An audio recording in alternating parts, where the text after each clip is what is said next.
You don't hate your life, you hate your potential. And those two feelings are not the same thing. Most people think they are unhappy because of their job, their city, their income, their schedule. But if you look closer, that frustration is not about where you are, it is about who you know you could be. There is a quiet version of you that exists in your mind.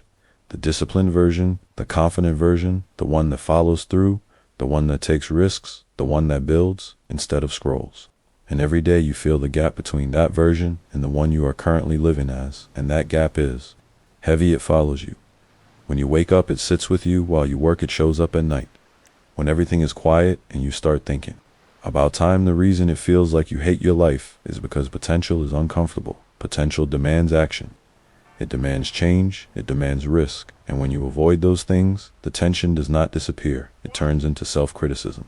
You tell yourself you are tired, you say you need motivation, you say the timing is wrong, but deep down, you know the truth. You are negotiating with your own capability, and every day, you delay becoming who you could be. That version of you feels further away, not because it disappeared, but because you stopped moving toward. And most people are not depressed because their life is terrible. They are frustrated because they can see what they are capable of, and they are not reaching for it. That creates internal conflict you cannot silence. Potentially does not go away, it waits, and when you ignore it long enough, it transforms into resentment. Resentment toward your job, resentment toward successful people, resentment toward routines, resentment toward effort. But the real source is the gap between who you are and who you could be.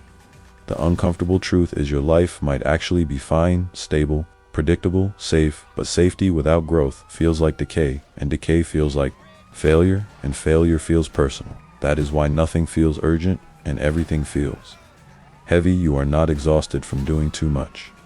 You are drained from doing less than you know you can, and the longer you stay in that state, the louder the tension becomes, until one day you either decide to shrink your expectations or you decide to grow into them. In that decision is the turning point, because the moment you stop hating your current life and start confronting your unused potential, everything changes. Not instantly, not dramatically, but directionally, and direction is what creates momentum, and momentum is what closes the gap.